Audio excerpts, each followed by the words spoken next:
June 8, 1944, 3 kilometers south of Carentan, France. Oberfeldwebel Hans Becker peered through the commander's cupola of his Panzer IV, watching a column of American Sherman tanks advancing through the morning mist of the Norman bocage.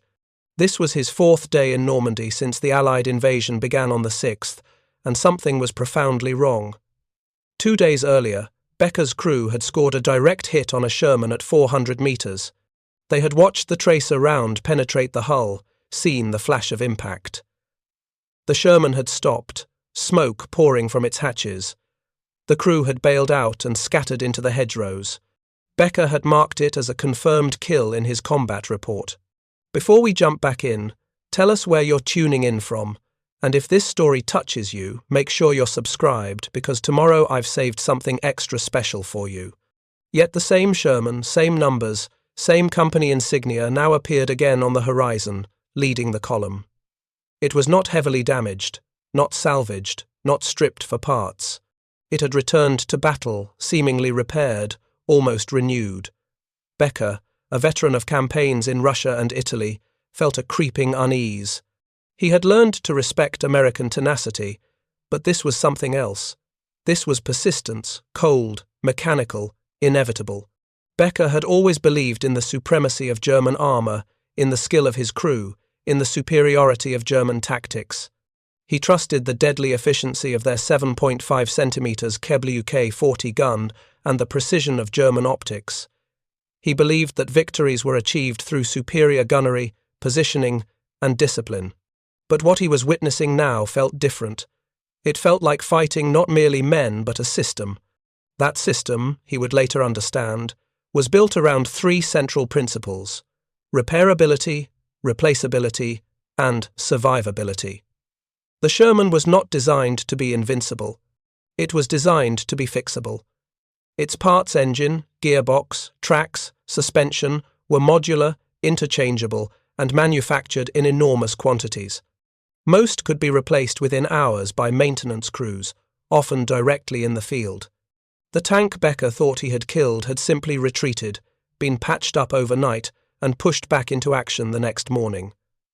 German tanks, once immobilized or penetrated, usually stayed that way. But more unsettling than the return of the Sherman itself was the fact that its crew had also returned. Becker remembered their silhouettes as they crawled out of the smoking hull 2 days before scrambling into the hedge line, alive. He had expected them to be casualties, irrelevant to future battles. Yet they were alive, and alive meant experienced, trained, and more capable than before. The Sherman might have been repaired, but its crew had been improved. In that moment, Becker understood something that statistics had already made clear. The Americans had created a war machine where survival was a weapon. The key was not just the Sherman's design, it was something called wet stowage. Introduced in 1943 and increasingly common by the time of Normandy, wet stowage was a system in which water and antifreeze were stored around the ammunition compartments inside the tank. Its purpose was brutally simple: prevent ammunition from igniting and exploding when the tank was hit. It did not stop penetration. It did not improve armor, but it dramatically reduced the likelihood of a catastrophic ammo cook-off, the horrific explosion that incinerated tank crews in seconds. Before wet stowage, Sherman tanks were notorious for brewing up, bursting into flame when enemy shells reached their ammunition racks. After wet stowage, burn rates dropped by nearly 75%. It was one of the simplest inventions of the war, and one of the most devastating. It did not win battles on its own, but it allowed the same men to fight battle after battle. In a war where experienced crews were priceless, it was revolutionary. Many tanks could win a duel, but only some could survive the war. The German army did not have this advantage. Its tanks were powerful, but unforgiving. A penetrating hit, especially on a Panther or Tiger loaded with dozens of ammunition shells, often resulted in catastrophic explosions. The men inside rarely stood a chance. German tank crews were elite, but they were not replaceable. American crews were not elite, but they were preservable. Becker had spent years in combat, just as many German commanders had, earning their skill the hard way. They had survived Kursk, battled through Ukraine, endured frozen retreats in Russia where temperatures dropped to 30 degrees below zero. They had learned tank warfare through necessity, improvisation, and fear. Yet despite all their expertise, their crews were constantly replaced by inexperienced reinforcements because the veterans so often died in their machines. The Americans, those untested, inexperienced crews, were learning a different way, through survival. And survival was cumulative. Every escaped crew meant thousands of hours of retained experience. Every repaired tank meant continuity of operations. Every day on the battlefield made them stronger. The longer Becker watched, the more he realized that this was the true face of industrial war. It was not about building the best machines, it was about building machines that preserved the people who fought in them. The Americans did not just mass-produce tanks, they mass-produced survivability. By the third sighting of that same Sherman, patched, repainted, and now supported by infantry, it became obvious to Becker that he was fighting against more than just tanks. He was fighting against a military philosophy fundamentally different from his own. The German approach to tank design had been rooted in perfection. Their engineers built vehicles that embodied precision, power, and lethality. Tigers and Panthers dominated at long ranges, crushed opponents in duels, and terrified enemy armoured units.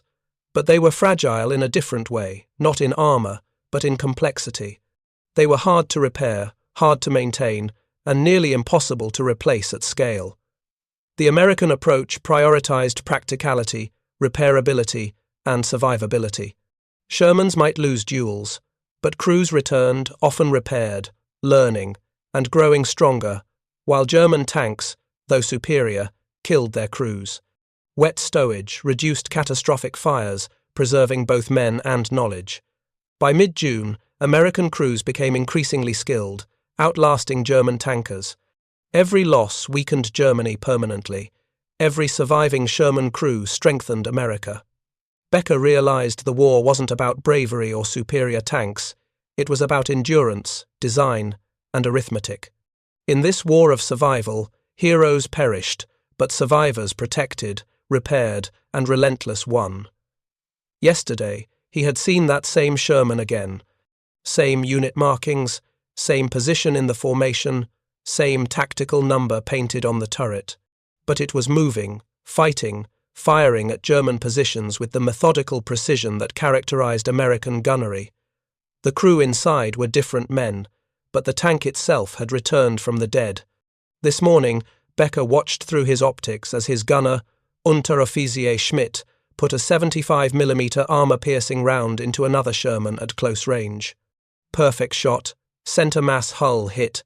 The Sherman lurched to a halt. Smoke billowed from the engine deck. The crew evacuated rapidly, moving with the practiced efficiency of men who had trained for exactly this scenario. Becker radioed the kill to battalion headquarters. 3 hours later, that Sherman was gone. Not destroyed in place as German tanks typically were when knocked out, not abandoned and burning as tanks had done throughout the war when ammunition fires consumed them from the inside.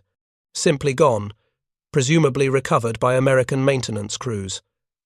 Becker had no doubt he would see it again within days, back in action with a replacement crew. In the 72 hours since D-Day, German panzer crews across Normandy were discovering a disturbing reality. The Sherman tanks they were destroying were not staying destroyed. American tanks that took hits sufficient to disable them were being recovered, repaired, and returned to combat with replacement crews at a rate that seemed impossible. More critically, the crews inside these Shermans were surviving knockouts at rates that defied every principle of tank warfare the Germans understood. The phenomenon Becker and thousands of other German tank commanders were witnessing was the result of an engineering innovation so simple it seemed almost trivial, yet so effective it would fundamentally alter tank warfare's mathematics. The Americans had figured out how to keep ammunition from exploding when tanks were hit. They had created the wet stowage system, and it was saving lives and tanks at rates that German intelligence had never predicted. The Sherman tank had entered American service in 1942 as the M4 medium tank, replacing earlier designs that had proven inadequate for modern armoured warfare. powered by various engine configurations, including the Wright R-1795 radial aircraft engine or General Motors 6046 diesel engines. The Sherman could reach speeds of 30 to 38 miles per hour and had an operational range of approximately 120 miles. Armed with a 75mm M3 gun and protected by frontal armor ranging from 51 to 64mm depending on the variant, the Sherman was not the most heavily armed or armored tank in the war. German Panthers carried 75mm guns with superior penetration. Tigers mounted 88mm guns that could destroy Shermans at ranges exceeding 2,000 meters. In direct armor and firepower comparisons, the Sherman was inferior to Germany's best tanks. But the Sherman had advantages that transcended simple armor thickness or gun performance. It was reliable, mechanically sound, and easy to maintain under field conditions. It was comfortable for crews, with good visibility and adequate interior space. It was produced in staggering numbers, with over 49,800 Shermans built during the war across multiple variants. Most critically, by late 1943, it incorporated a feature that would save thousands of American lives: the wet stowage system. Tank ammunition in World War II typically consisted of brass shell casings filled with propellant charges that would hurl armor-piercing or high-explosive projectiles toward targets. These propellant charges were extraordinarily flammable.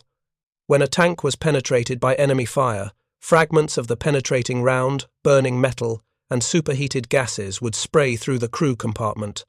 If these fragments or gases contacted ammunition stored in racks around the turret basket or hull, the ammunition would ignite. Ammunition fires in tanks were catastrophic and almost always fatal. Once propellant charges began burning, temperatures inside the tank would exceed 1,000 degrees Celsius within seconds. Crew members had perhaps 5 to 10 seconds to escape before the heat became unsurvivable. If multiple ammunition rounds detonated in sequence, the tank would be consumed by an internal explosion that would blow the turret off the hull and kill any crew still inside instantly. Early Sherman variants stored ammunition in sponson racks along the hull sides and in racks around the turret basket, placing dozens of high-explosive rounds throughout the crew compartment. When these early Shermans were penetrated, ammunition fires occurred in approximately 60 to 80% of cases. Crews called Shermans Ronsons, after the cigarette lighter brand whose advertising slogan was, "Lights the first time, every time." British crews called them Tommy Cookers. The names reflected brutal reality. Early Shermans burned when hit, and crews died in the fires. American Ordnance Department engineers recognized this problem by mid-1943. Combat reports from North Africa and Italy documented catastrophic ammunition fires in penetrated Shermans. Crew survival rates from knocked-out tanks were unacceptably low. The solution required rethinking ammunition storage entirely. Engineers developed the wet stowage system, implementing it in Sherman production beginning in late 1943. The system relocated ammunition from scattered racks throughout the crew compartment to armored boxes on the hull floor. These boxes were surrounded by jackets filled with a water-glycerin mixture. When ammunition was stored in these wet racks, it was literally surrounded by liquid that would absorb heat and suppress fires. If a penetrating round struck near the ammunition storage, the water-glycerin mixture would absorb thermal energy, preventing propellant charges from reaching ignition temperature. Even if some rounds were struck directly, the surrounding liquid would suppress the fire before it could spread to other ammunition. The system was simple, added minimal weight, and proved extraordinarily effective. Testing conducted at Aberdeen Proving Ground in Maryland demonstrated that wet stowage reduced ammunition fire probability from approximately 75% to less than 15%. In combat conditions in Normandy, the difference was even more dramatic. Shermans with dry storage that were penetrated experienced ammunition fires in approximately 60 to 80% of cases. Shermans with wet storage that were penetrated experienced ammunition fires in approximately 10 to 15% of cases. This single innovation transformed Sherman survivability. A crew in a Sherman with wet storage that took a penetrating hit had an 85 to 90% chance of surviving long enough to evacuate the tank. They might be wounded, they might lose their tank, but they would live. In a war where trained tank crews were valuable assets, requiring months to train and years to become truly experienced, this survival rate was strategically decisive. Telling and preparing this story took us a lot of time, so if you are enjoying it, subscribe to our channel. It means a lot to us. Now back to the story. The Germans had no equivalent system. German tank ammunition was stored in racks throughout the crew compartment of Panthers and Tigers, just as it had been in earlier Panzer IIs and IVs. When German tanks were penetrated, ammunition fires occurred frequently. German crews faced the same horrific choice American crews had faced in early Shermans: bail out immediately and survive, or stay with the tank and risk burning to death. The difference was that German tanks, when knocked out, typically remained on the battlefield. Allied air superiority and artillery interdiction made recovery of damaged tanks extraordinarily difficult for German forces. A Panther that was knocked out in combat would usually be destroyed in place or abandoned as Allied forces advanced. The crew that bailed out would be reassigned to a new tank if one was available, but the tank itself was lost. American recovery procedures were fundamentally different. Combat engineers and maintenance companies attached to armored divisions made tank recovery a priority mission. When a Sherman was knocked out, recovery vehicles would move forward under cover of smoke or darkness, hook tow cables to the disabled tank, and haul it back to maintenance areas behind the lines. If the damage was repairable, the tank would be fixed and returned to combat within days. If the damage was too severe, the tank would be cannibalized for parts to repair other damaged vehicles. This recovery and repair system meant that a Sherman that was knocked out was not necessarily lost. If the crew survived, they could be given another tank. If the tank could be repaired, it could be given another crew. The combination of wet storage ensuring crew survival and aggressive recovery procedures ensuring tank reuse created a force multiplication effect that German planners had never anticipated. In the bocage fighting of Normandy, these advantages became overwhelming. The Norman hedgerow country consisted of small fields surrounded by earthen banks, topped with thick hedges, creating natural fortifications that restricted visibility and channeled vehicle movement. Combat ranges were often under 300 meters, sometimes as close as 50 meters, when tanks rounded hedgerows and encountered enemies at point-blank range. At these close ranges, German tank guns could penetrate Sherman armor easily. The Panzer IV's 75mm gun could penetrate a Sherman's frontal armor at ranges under 500 meters.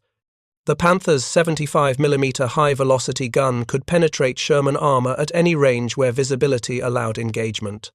German crews scored frequent hits, frequently knocked out Shermans, and frequently watched American crews bail out successfully. What puzzled German commanders like Oberfeldwebel Becker was that these knocked-out Shermans kept reappearing. Tanks that were disabled on Monday would be back in action by Thursday. Crews that bailed out on Tuesday would be commanding replacement tanks by Friday. The Americans seemed to have an inexhaustible supply of both tanks and trained crews, and the reality was not far from that perception. American tank production in 1944 averaged over 2,000 Shermans per month. American tank crew training schools were graduating thousands of crews annually, with training programs that produced competent crews in approximately 16 weeks. These crews might not match the skill of veteran German panzer commanders who had fought since Poland or France, but they were adequate to operate Shermans effectively, and there were enormous numbers of them. More critically, American crews were surviving combat encounters at rates that allowed them to become veterans. A crew that bailed out of a knocked-out Sherman in their first week of combat had an excellent chance of surviving to receive a replacement tank. If they survived their first few engagements, they rapidly developed the tactical judgment and crew coordination that distinguished veteran crews from green replacements. The wet stowage system was creating a pool of experienced tank crews that kept growing despite heavy combat. German panzer crews, by contrast, faced increasingly grim survival prospects. When a Panther or Tiger was penetrated, the crew had to evacuate immediately or risk ammunition fires.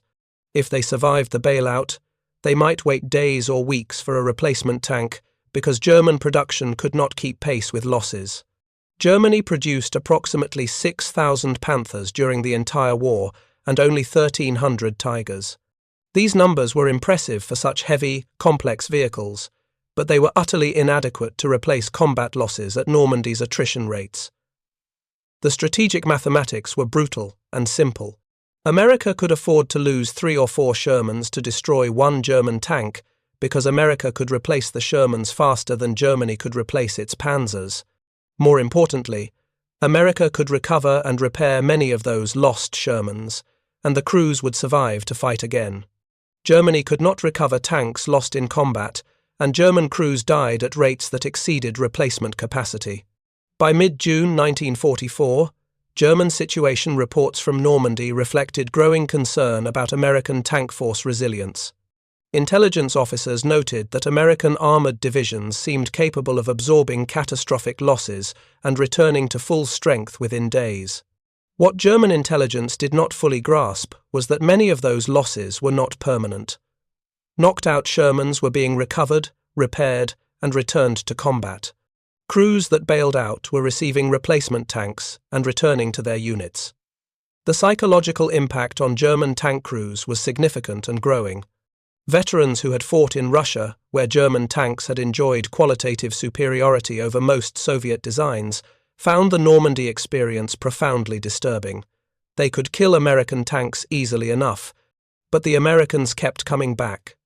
The same units, sometimes the same tank serial numbers, would reappear after being destroyed. It seemed endless, relentless, unstoppable. Oberfeldwebel Hans Becker had destroyed 7 Sherman tanks in his first week of Normandy fighting. His crew was skilled, experienced, and efficient. But Becker understood the strategic reality even if he did not know the technical details of wet stowage systems. The Americans could afford their losses. Germany could not. Every Panzer IV lost was irreplaceable. Every experienced crew killed was irreplaceable. The Americans seemed to have unlimited reserves of both tanks and crews. The numbers from Normandy combat tell the story with mathematical precision. In the first month of Normandy fighting, American armored divisions lost approximately 1,000 Sherman tanks to all causes, including combat, mechanical failure, and accidents. Approximately 600 of these losses were combat-related knockouts. Of those 600 combat knockouts, approximately 450 were recovered and returned to service after repairs. Of the crew members in those 600 knocked-out tanks, approximately 80% survived because wet stowage prevented fatal ammunition fires. German forces in Normandy lost approximately 300 Panther and Tiger tanks in the same period, plus numerous Panzer IVs and assault guns. Of those 300 heavy tanks lost, fewer than 50 were recovered and repaired. The remainder were destroyed in place, abandoned, or captured by Allied forces. German crew survival rates from knocked-out tanks were significantly lower than American rates because German ammunition storage offered no fire suppression. The disparity in crew survival rates compounded over time. American armored divisions maintained approximately 60 to 70% veteran crews, despite heavy combat, because crews survived knockouts and returned to action. German panzer divisions saw their veteran crew percentages steadily decline as experienced men were killed and could not be replaced with equally trained personnel. The Americans had stumbled onto one of the fundamental truths of industrial-age warfare. In sustained combat between industrial powers, the side that can preserve and reconstitute its forces fastest will eventually prevail.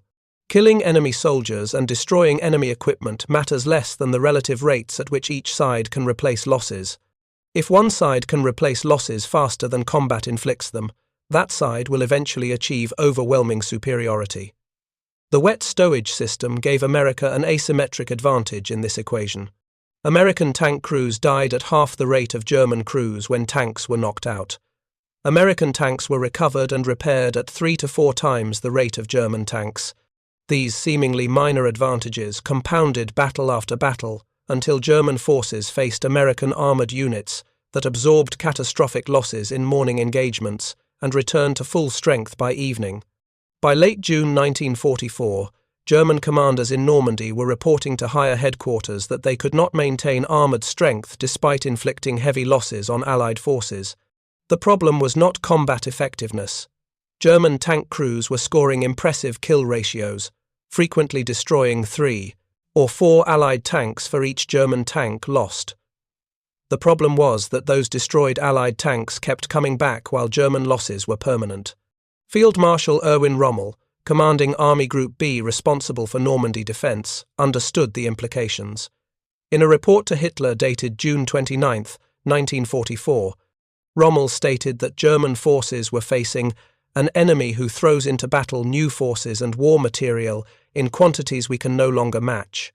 Our losses in material cannot be replaced. Rommel was describing the fundamental strategic reality that wet stowage and American recovery procedures embodied. The contrast between German and American approaches to tank warfare reflected broader differences in how each nation waged industrial war. Germany had designed excellent tanks, trained highly skilled crews, and developed sophisticated tactics. But Germany had never built the industrial infrastructure or logistical systems necessary to sustain these forces in extended combat against an enemy with superior resources. America had designed adequate tanks, trained competent crews in large numbers, and developed the industrial and logistical systems to keep these forces supplied, maintained, and reconstituted despite losses. The Sherman was not the best tank of World War II by technical specifications, but it was supported by the best maintenance, recovery, supply, and crew replacement systems of any tank force in history. These supporting systems mattered more than armour thickness or gun performance. The human cost of Normandy fighting was appalling for both sides. American armoured divisions suffered casualty rates exceeding 30% in the first month of fighting. German panzer divisions were effectively destroyed as fighting formations, losing 60 to 80% of their armoured strength and suffering similar personnel losses.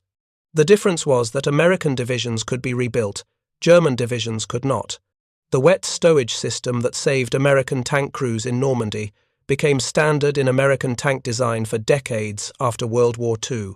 The principle that crew survival should be prioritized, even at the cost of other performance parameters, influenced American armored vehicle design through the Cold War and beyond.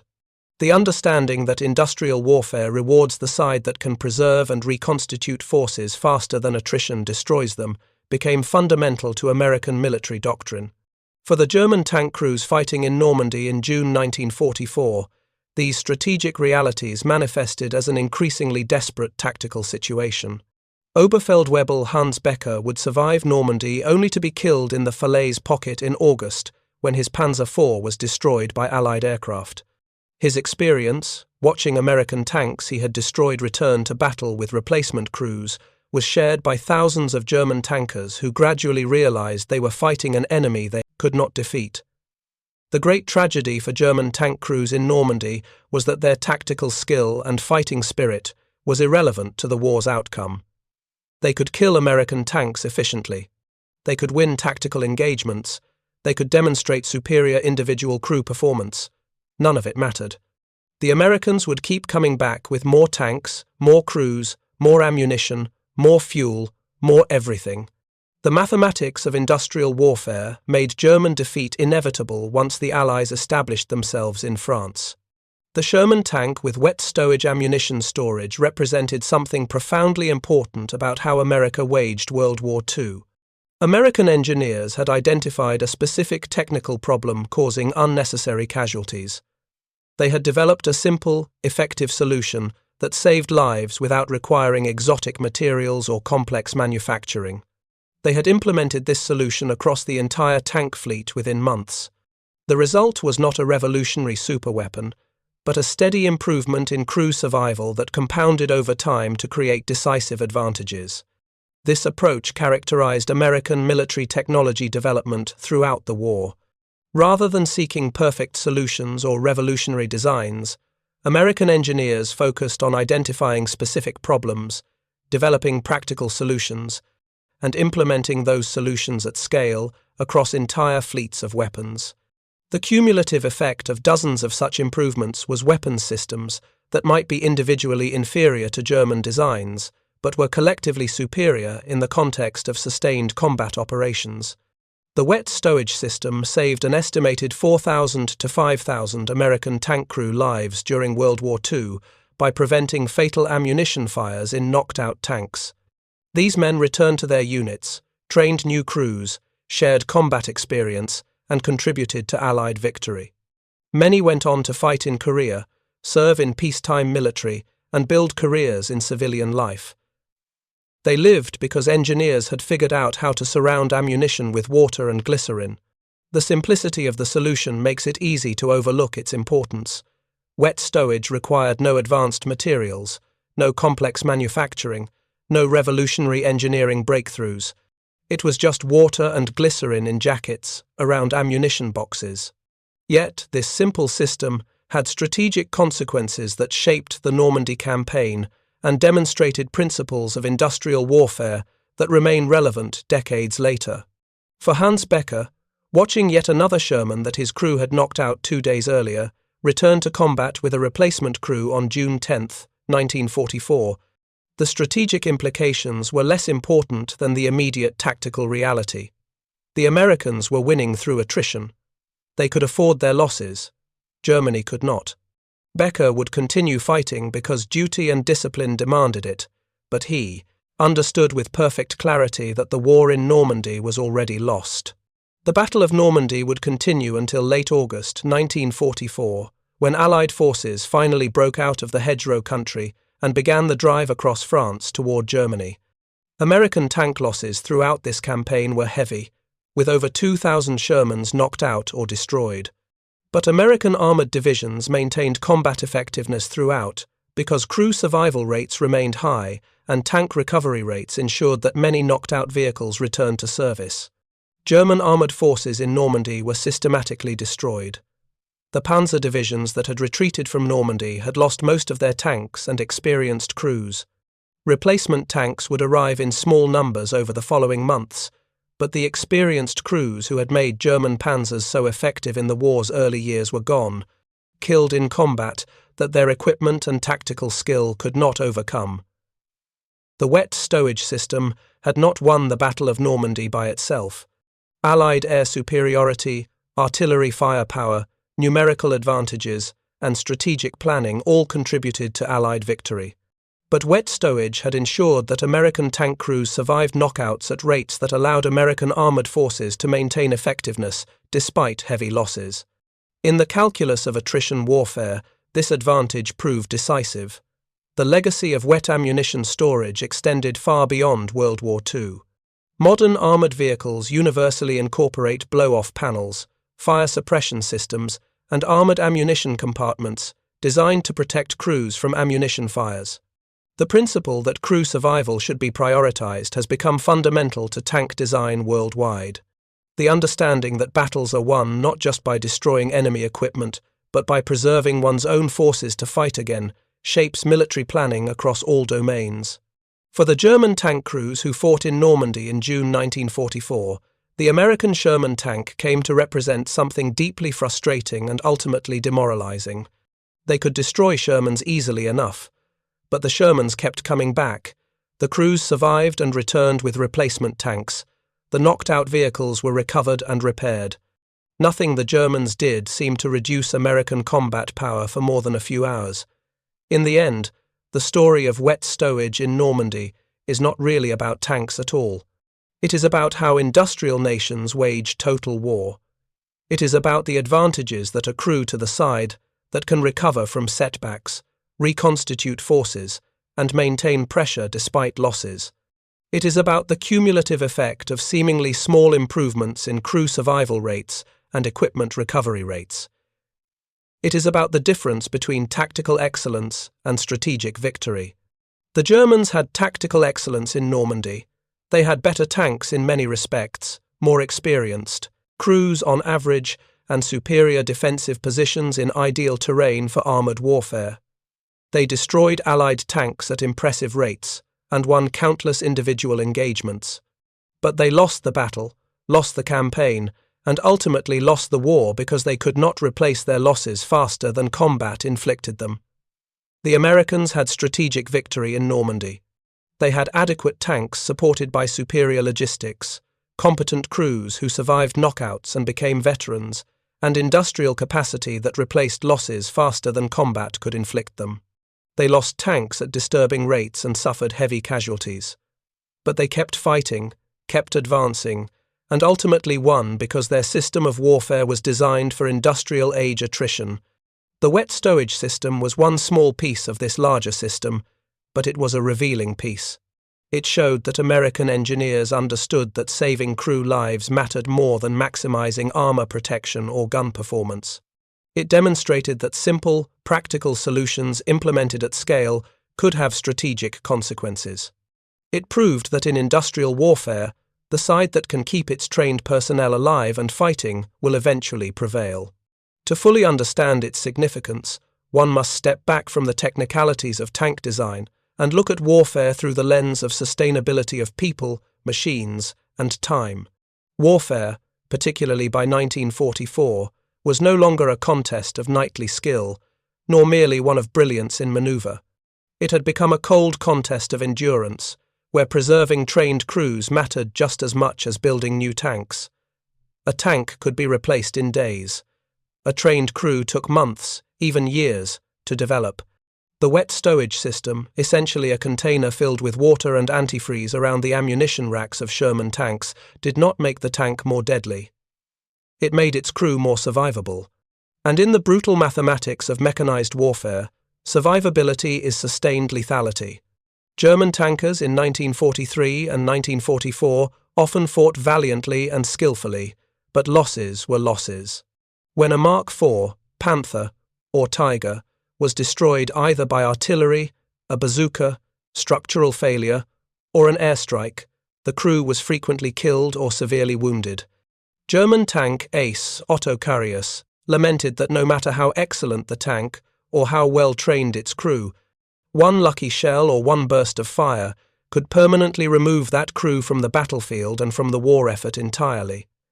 Each lost crew represented not only tactical defeat, but strategic irreplaceability. By contrast, American units began reporting something remarkable after the introduction of the wet stowage system in late 1943 and early 1944.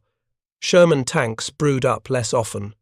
When hit, they burned less frequently, and when they burned, crews often had time to escape.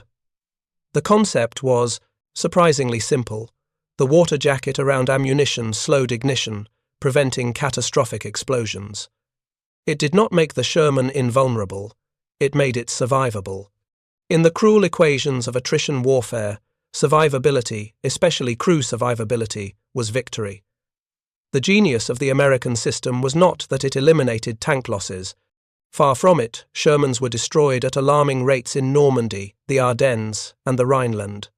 But what mattered was that the crews survived, learned from their experiences, and climbed back into new tanks. The machine was expendable, the man was not. American war doctrine understood that the engine of victory was not the tank, it was the trained, resilient human being operating it. This philosophy extended beyond tank design. American factories produced replacement hulls, turrets, transmissions, and tracks faster than the Germans could destroy them. But the real miracle was not just production, it was replacement with continuity.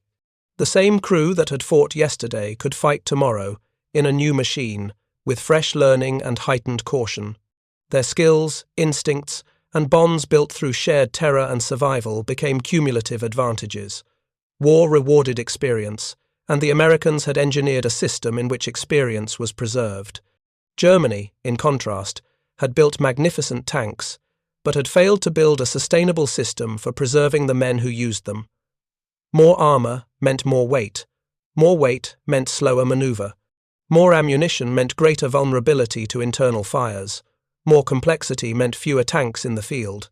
German engineers had sought battlefield dominance. American engineers had sought battlefield persistence.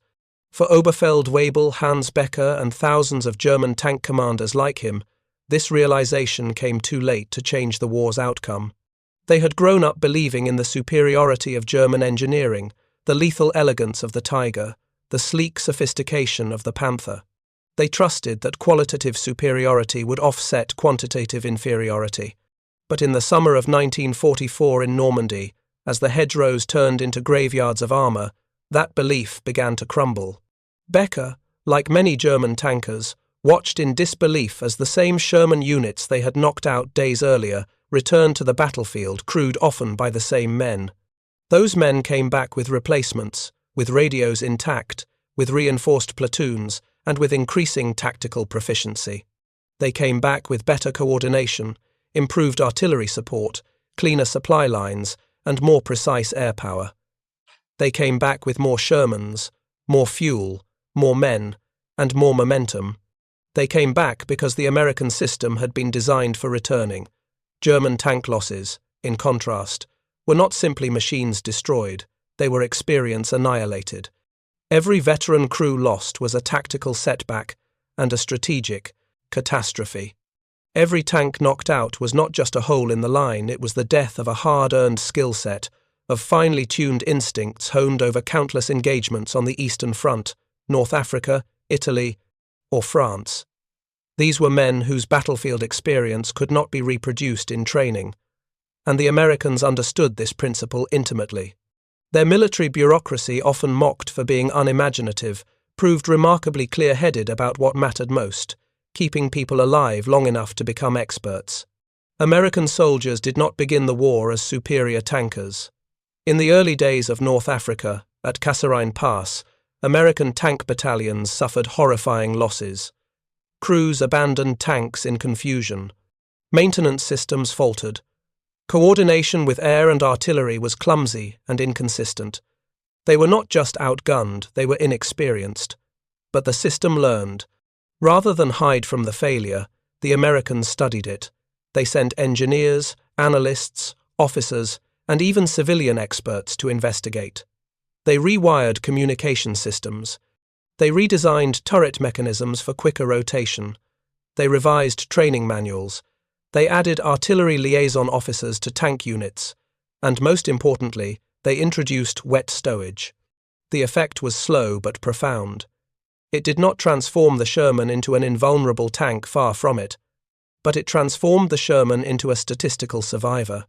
American tankers began reporting that tanks could be hit, even destroyed, without brewing up. Flames no longer raced through ammunition racks. Explosions were contained. Crews crawled out of burning hulls, alive, coughing, furious, but alive. And an alive tanker was a returning tanker. Meanwhile, German crews were dying. The heavy armour of the Tiger provided great protection against frontal fire, but when penetrated from the flank, or hit by air attack, the outcome was catastrophic. The sheer quantity of ammunition stored in German tanks, often to maximize time between resupply, became their downfall. German tankers sometimes joked bitterly that their tanks were rolling bombs. To Becker, this realization came slowly at first. He had seen tank duels before on the Eastern Front, where he had watched Shermans and T-34 seconds erupt in flames at the first hit. He had believed German superiority was unquestionable, but in Normandy he slowly recognized something distressing. Shermans burned less frequently, their crews returned more frequently, their replacements arrived more frequently. They were not better individually, they were better collectively. That was the nightmare for German commanders, that in a war governed by arithmetic, the individual skill of a tanker, however extraordinary, could not overcome a numerical trend. America did not win the tank war because it built the best tank. It won because it built the best system. The Sherman was a node in a network of logistics, engineering, repair, evacuation, remanufacturing, and crew survivability. Within that network, wet stowage was not just a feature, it was a philosophy. The Germans built tanks for elite tankers. The Americans built tanks for survivable tankers. By June 1944, in the hedgerows of Normandy, the consequences of these contrasting philosophies had become undeniable. The Germans still fought skillfully, courageously, and often with tactical brilliance. But the Americans fought sustainably. Their system anticipated loss, absorbed pain, and learned quickly. Most importantly, it preserved those who could carry that learning forward. tank warfare came down to a simple but profound reality. A surviving crew is an improving crew. Every time Becker knocked out a Sherman, he expected finality, yet the Shermans, and often the same men, returned with better tactics. They began coordinating with infantry more fluidly, using smoke more intelligently, calling for artillery more precisely. They stacked numerical advantage with intellectual advantage, experience, iteration, refinement. German tankers could not iterate. They could only endure until they could not. The Americans would keep coming back because the Americans had built a system that allowed them to come back. In the end, the story of wet stowage is not really about water and antifreeze. It is about foresight. It is about understanding that killing is only half of warfare. Living to fight again is the other half. It is about recognizing that the most valuable battlefield resource is not steel, it is knowledge. On the battlefields of Normandy, this truth unfolded brutally. Once Becker understood it, he also understood that the war had already been decided. The Shermans would keep returning, battle after battle, until Germany had no more tanks and no more crews to stop them. And when those final Shermans rumbled across the Rhine, their ammunition safely bathed in water jackets, they carried with them the most decisive weapon of industrial war, not armor, nor guns, nor engines. They carried survivability. Up next, we have 2 more incredible stories that are waiting for you. Just click the image you want to watch, and it will take you there. If you enjoyed this video, make sure to subscribe. It would mean a lot.